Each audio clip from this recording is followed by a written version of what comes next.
welcome to the podcast of Missionaries of the Precious Blood. My name is Patrick Higgins.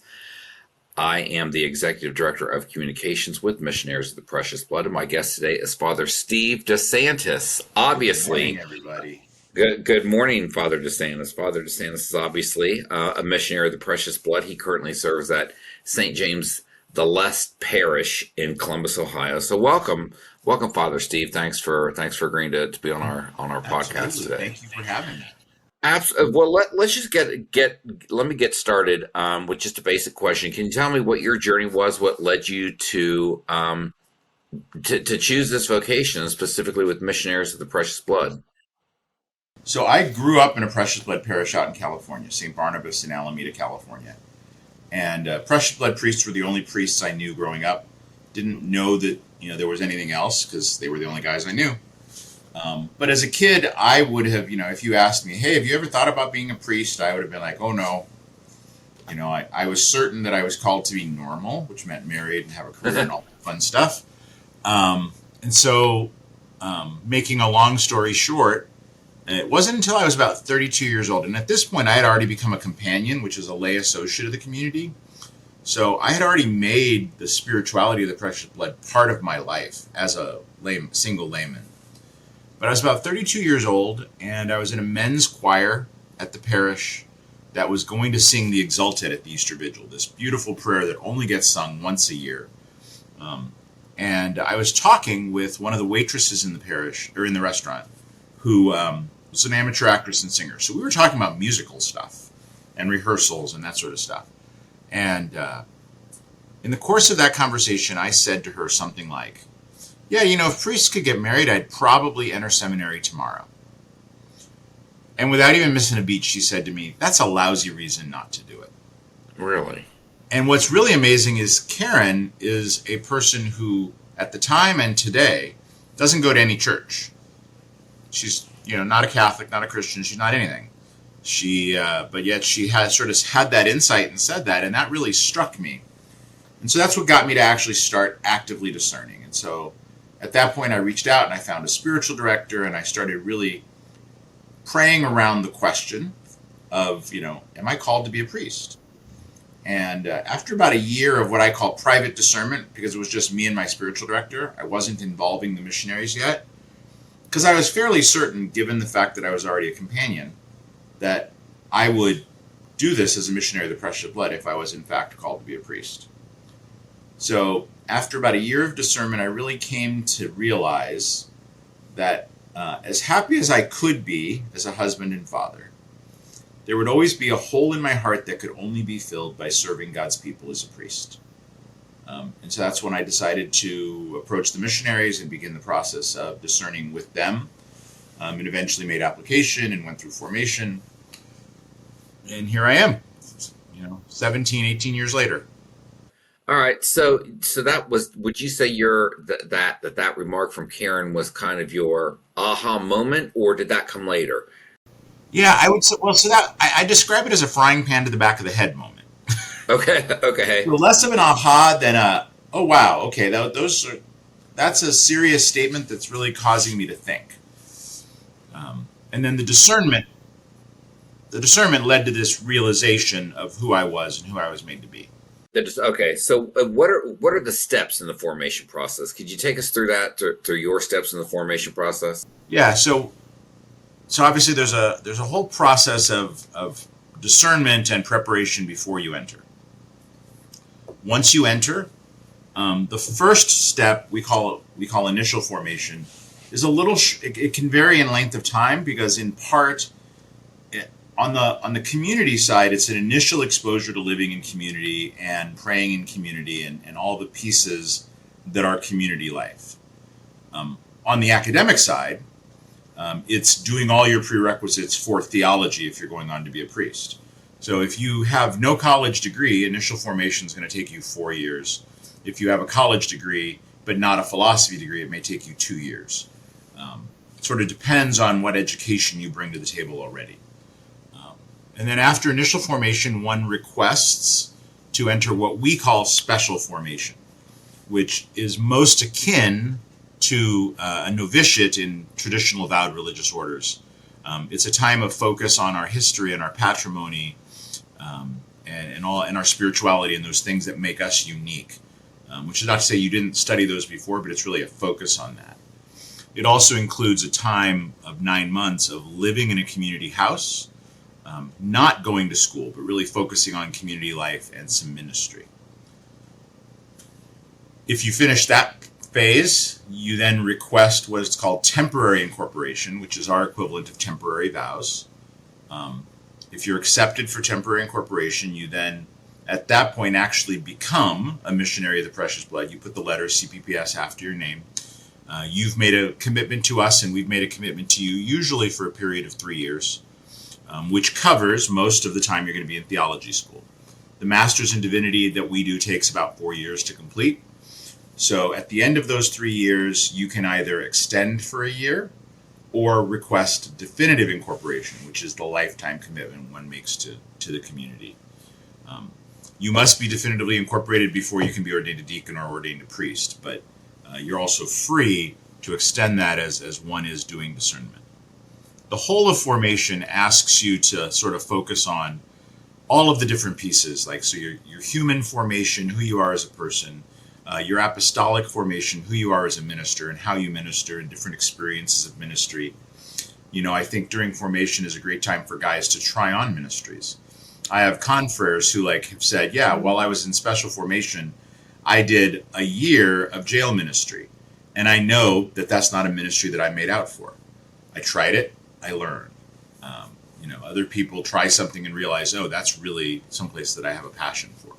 Did you try different ministries? Yeah, I really tried every year to do something different. So I spent some time in a hospital. I spent some time at a parish. I spent some time at a inner city youth center, just doing different things, teaching, and a whole variety of things. Were there one of those ministries, or was there one of those ministries that spoke to you more than the others? Yeah. So initially, if I'm being honest, I felt very called to hospital chaplaincy. And it's a great ministry. I thoroughly enjoyed the time I spent both in formation doing some hospital ministry as a seminarian, but also when I did CPE, clinical pastoral education, later on in my theology studies. And considered going on and doing a full year of CPE so that I could be a certified hospital chaplain.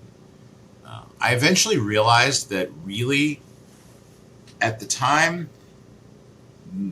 I was scared of the idea of being a pastor of 6 parishes, right? And the idea of having to manage the craziness that is pastoring 6 different places at the same time was part of what was motivating me to look for a ministry outside of parish life.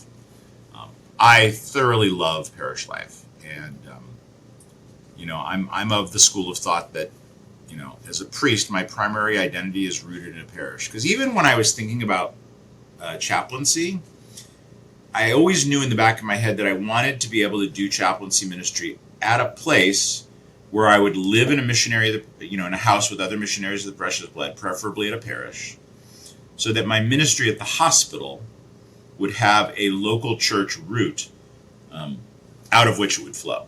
So that the place I worshiped on Sunday and probably led in worship on Sunday would also lead me to the hospital that I worked at. So even when I was looking at hospital chaplaincy, there was a piece of me that very much focused on parish as a part of it. So how many parishes have you served? So directly, this is the second parish I've been assigned to. So I was associate pastor at St. Agnes in Los Angeles for about 6 years as associate pastor, because I was also there as a deacon. So I was at the parish for a total of 7 years.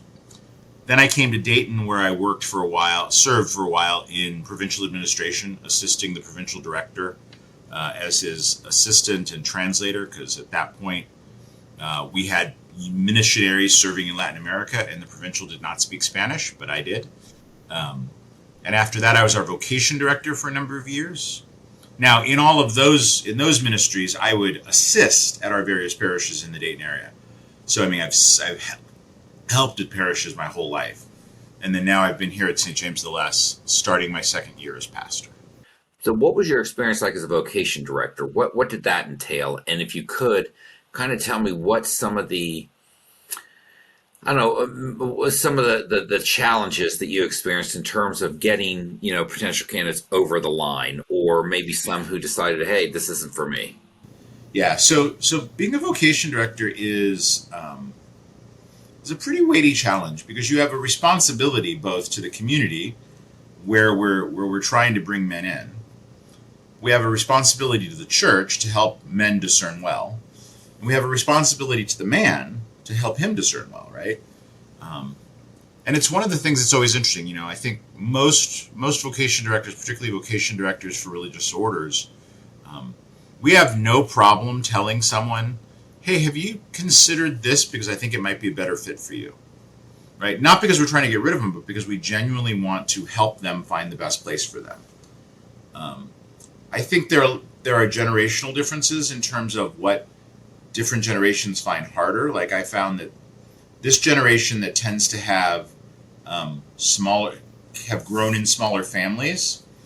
The idea of living in community is a scary concept to them. They are kids that have grown up having their own room and their own bathroom and their own everything, and now they're being asked to live in community and share things with other people. That can be a huge challenge. On the spiritual side, I think a lot of young people somehow think, one, that they have to be perfect in order to enter religious life, which isn't true because no one in religious life is perfect. We're all striving towards that, but none of us are there yet, and we're still constantly trying to figure out who it is that God is calling us to be.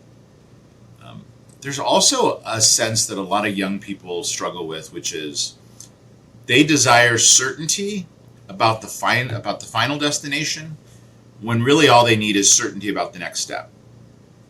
Right? Yeah. So a lot of people won't even consider making application until they're certain in their mind, or at least they think they have to be certain that yes, I'm called to this life.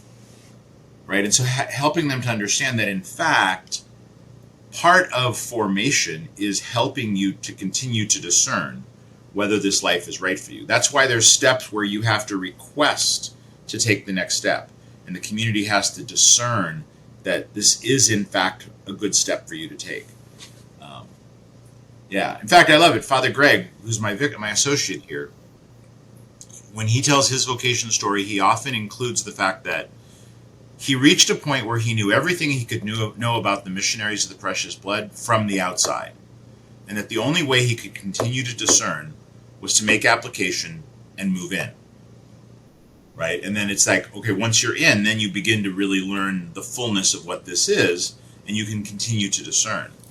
Um, So, I know you grew up in a Precious Blood parish that obviously influenced you. During your formation, did you explore other orders, or was it always a foregone conclusion that you were going to go with Precious Blood? I'm going to say yes. So it was largely a foregone conclusion in my mind that I was going to apply to the missionaries. Again, because as a lay associate, as a companion, I had already committed my life as a layman to the spirituality. So that piece of it was sort of a given to me. But I did explore diocesan life, and I met with a couple other religious communities just to have due diligence, if you will, right? To be able to say, yeah, I checked some other places out, and those conversations confirmed what I already kind of knew. So, what is it about the charism of the Precious Blood spirituality that appeals to you? Yeah. So if we're just talking purely about the charism, I think it's the fact that the spirituality of the Precious Blood is, in essence, it's the core of the Christian message, right? The idea that Jesus Christ took flesh and blood, lived among us. He didn't want to save us from afar. He chose to come near, step into the mess and muck of our human existence, and then on top of that, to save us by the shedding of his precious blood. Um, right? It's this utterly personal thing. It's not an abstract idea. It's utterly personal. Um, you know, and I often will preach to people, the idea that it's a very different thing for us to sort of say in our head, Jesus died to save us, when you can actually make the the jump to recognize that Jesus died, Jesus shed his precious blood for me, right? And not to say that he wasn't thinking about everyone, but to think about the idea that he was thinking about me individually, that it was on some level, a combination, a single act that in fact encompasses billions of individual acts, right?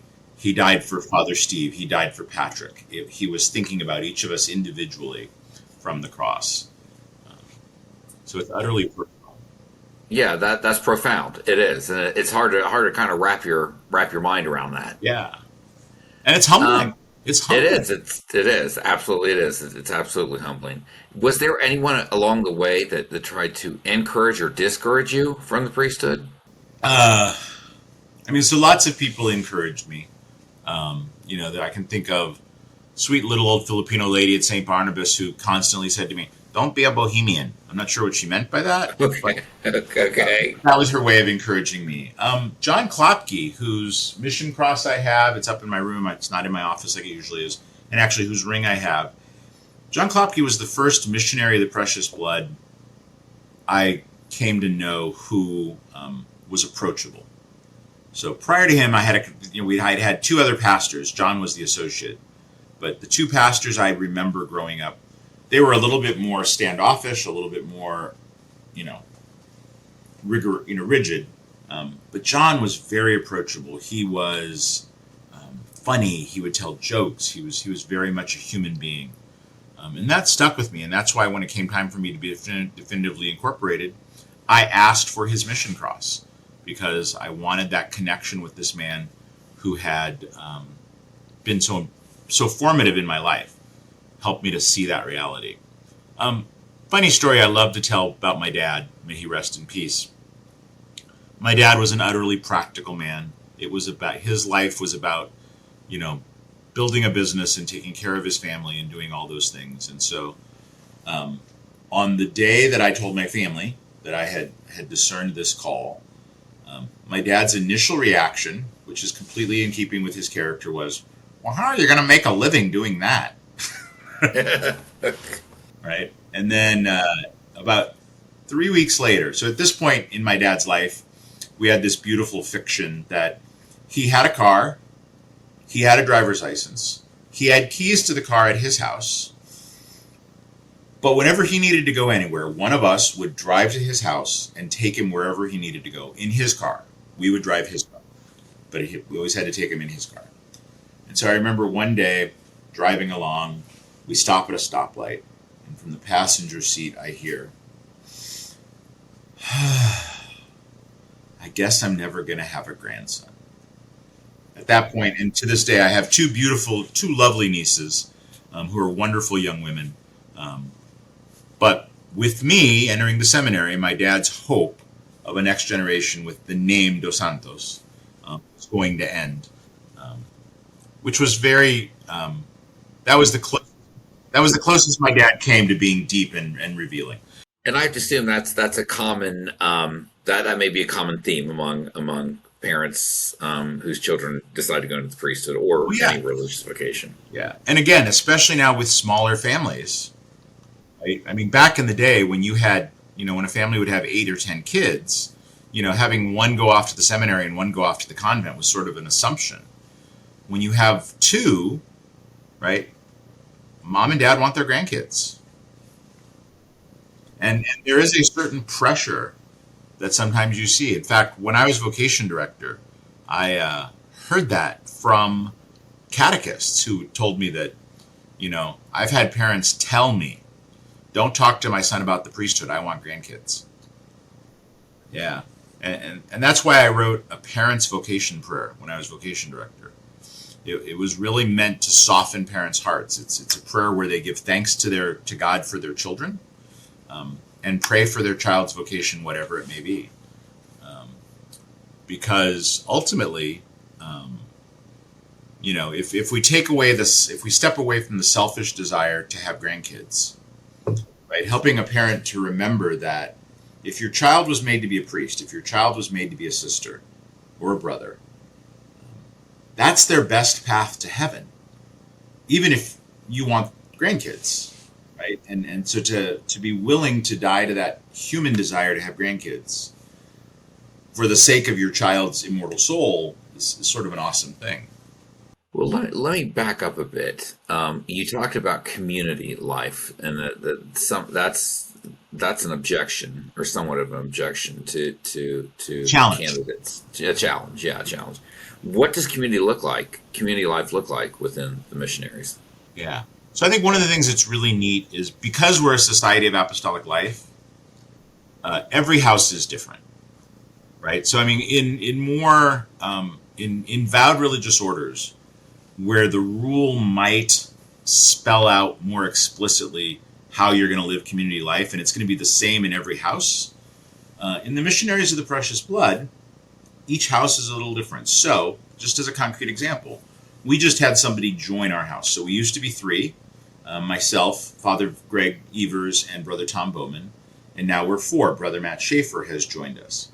So about 3 weeks ago, the four of us sat down and just sort of began to talk through and work through, simple things like shopping schedule, cooking schedule, when and how are we going to pray together, having nothing to do with the actual like the ministry we do together, but it's really just how are we going to live together, um, given the reality of the schedule of the places where we minister, and that's going to vary from house to house. Um, we try to be respectful of each other's day off because that's a day of rest. But by and large, my day off is Monday. By and large, I try to be back for community dinner together, um, unless I'm meeting someone for dinner out. But Okay, okay. valuing that time we spend together. Um, and we set, like, just as a concrete example, like we set the dinner time based in part on whatever else is going on in the parish life, but also so that there's enough time for us to have dinner, enjoy each other's company, have conversation, um, do dishes, pray evening prayer, and get to whatever the next thing is. Most of the time, there's enough time to do all of that. Occasionally, we might bump up against a schedule and someone has to say, I'm going to excuse myself early. Um, So it sounds pretty normal. It sounds like a schedule Very that you would normal. work out with any group of people Exactly. who live together. Yeah, it is, in that sense, it is very normal. And then it's like, the little silly things. Like in our house, for some reason, the way it's designed, two of us are on one thermostat and air blower, and two of us are on the other.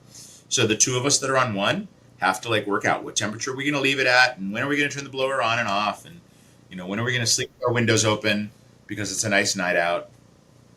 You know, utterly mundane stuff.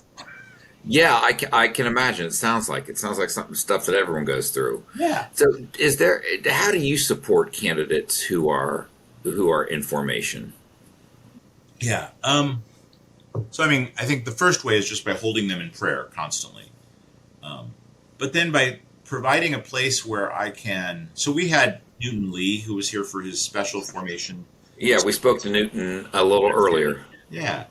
So part of it was just, being in community, giving him enough space to sort of have his own life and his own experience, not be overly directed, but then to periodically check in with him. How are things going? Obviously praying for him, but also giving him feedback. Like I'm seeing this. Um, you know, not in a judgy way, but to say, this is what I'm seeing. And so this is something I think you need to consider as you consider what this life might look like for yourself.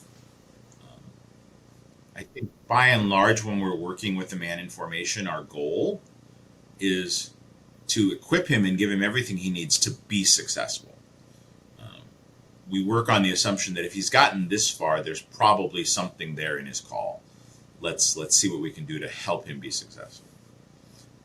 But you'll eventually reach a point where somebody might realize, no, I'm called to someplace else and I'm going to be successful there. Are there any specific societal issues that missionaries of the precious blood work toward, or that you're concerned about in today's environment? Well, I mean, so here where I am at St. James, where we've got probably 75% of our parish are Latino immigrants. So immigration is a big issue. Poverty is a big issue here. Um, Violence is a reality in Columbus, but it's not a huge reality in our life. Like I was just talking with our school principal um, about a young man who just graduated from our school, whose family recently decided he's not going to be able to go to the local Catholic high school because even though we have ed choice here in Ohio, the amount that his family would have to pay is more than they can afford. And so he's withdrawn from our local Catholic high school and instead is looking to go to public school. And you know, praise God, our principal's like, well, let me call the school, let me call the high school and see what I can do. Where we're going to try and find, hopefully, see if the school can find a little bit of support for him to Oh, maybe make great. it possible. Great. Okay, perfect. You know, and that's where I think it's awesome. Like for example, you know, we've done things like we have human development grants that we do as a province where we provide funding for local things that we do in parishes or at ministry sites to support that work of human development. Like we got a grant this year that part of which we're using just to form our young people, to send our teenagers, our youth leaders to training so that they're learning more about having a good prayer life, but also learning more about just being a leader in their community. Well, speaking of parish life, your Saint James the Less is a largely Hispanic community. Is that correct? Correct. About 75% of our people who attend Mass on Sunday are Spanish speaking. So, are there any notable differences between or challenges that you've experienced between a church that's largely English speaking and one that's largely Spanish speaking? Yeah. So I think as a matter of course, Latinos tend to have a more communitarian mindset. So there's an advantage there. However, because of poverty and other things, other realities, we have a very real problem, which is, for example, on any given Sunday, we might have 400 people in church, but only 130 people go to communion.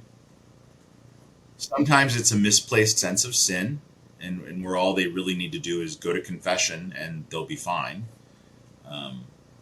But sometimes it's things like they're married civilly but not in the church, or they're living together and not even civilly married. Situations that could be fixed if they chose to. But there's this tension. So on the one hand, it's a belief in and a love of the Eucharist that causes them to not go to communion, which is right.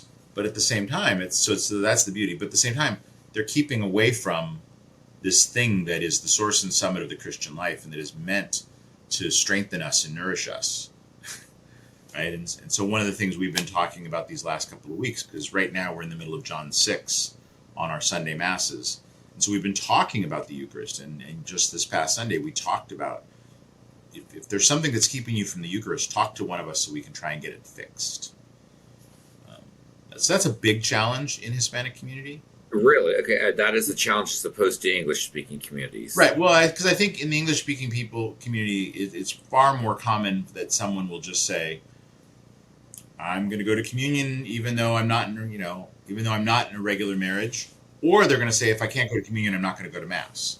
So they're going to say one thing or the other, but they're not going to necessarily stick around and live the limited life, the limited sacramental life. Okay, that's interesting to know. Okay. But we want them to experience the fullness of the church's life, fullness of grace that God has for them. And that includes regular reception of the sacrament. So that's the thing we're working towards. Okay. Well, let me ask you, what are some of the most rewarding for you? What are some of the most rewarding aspects of being a priest of the precious blood? So changing the question slightly, I'm going to actually talk about like my two favorite things to do. And they're sort of different. They're different kinds of beautiful. So one is celebrating Eucharist, right? So celebrating Sunday Mass, celebrating Mass with and for the people of God is a beautiful thing. The idea that through me, Jesus Christ makes himself present to his people for their good is an incredible blessing. And I compare it to like the beauty of standing on the edge of the Grand Canyon, right? it's a beauty and an immensity that is so hard to take in completely. And so you just take in the part of it that you can. Um, but it's a privilege to get to do that for people. The other would be hearing confessions, and Father Greg and I make prioritize hearing confessions here. So we have a couple times where confessions are regularly scheduled. One of them is Tuesday nights. We have a Spanish daily mass, and we have a group that meets, and so often there's a lot of people here on Tuesday nights. And so we have the designated time that we hear confessions in church, and then if there are people that there were too many people to hear all the confessions, we then just move to our offices, and people wait in the lobby, and then they come to us, and we hear confessions as late as we need to, right? Because, as I say, that's one of those places where I have the privilege as a priest of seeing you at your best, which is after you've gone to confession, you've received absolution and forgiveness from God, and you're going back out into the world to try and live this life anew. I get to see you at your best because of that. And again, I get to be the instrument of God's grace for people, which is pretty amazing. Okay, Father Steve, do you have any advice for young men or young women who may be discerning a vocation? Yeah. So the first, I think, it's in the Gospels 365 times. Fear not, or it's in the Bible 365 times. Fear not. It is so easy to get caught up in our head and think about all the challenges of priesthood or religious life. But if God has in fact called you to this life, God will provide you with the gifts necessary. God will give you the strength necessary. So don't be afraid. And don't be afraid to try it on, and then if you realize it's not the right fit, to move on. Formation is intentionally a long, drawn-out process for a reason, right? There are steps along the way for a reason, because we recognize that when somebody says the initial yes, that they haven't completely figured it all out, and that's okay. So you try it on and you move forward. But yeah, you really can't be certain about it till you've tried it on. Okay, that's great advice, and fear not. That's actually better advice. Yeah, better advice. Absolutely, absolutely. Father Steve, is there anything that you'd like to say that we haven't discussed? Any topic that comes to mind? One of the things that people often ask, it's like when you think about different religious orders, right? You can think of, the Jesuits in their history, or the Dominicans in their very particular history, or the various shades or colors of Franciscans and their histories. What is the thing that sort of sets them apart? And there is often in their cases like these big things that sort of set them apart. And I think the thing that makes the missionaries of the Precious Blood so special and so unique is that that thing that sets us apart is rooted right at the core of the Christian message. The precious blood of Jesus poured out for everybody. That is who we are, and that's what makes us who we are. And so it is, in one sense, utterly normal. And so if you're somebody who's feeling sort of like, well, I'm not sure I'm super special enough, I'm not brainy enough to be a Jesuit or a Dominican, or I don't know, I can handle Franciscan poverty, well, then maybe we're the place for you, because and our sister communities as well. We are just a bunch of normal people trying to live God's call to holiness in consecrated life. Okay. All right. Well, thank you, Father. Thank you, Father Steve DeSantis, has been our guest here. You're Absolutely, welcome. it's been a pleasure talking to you.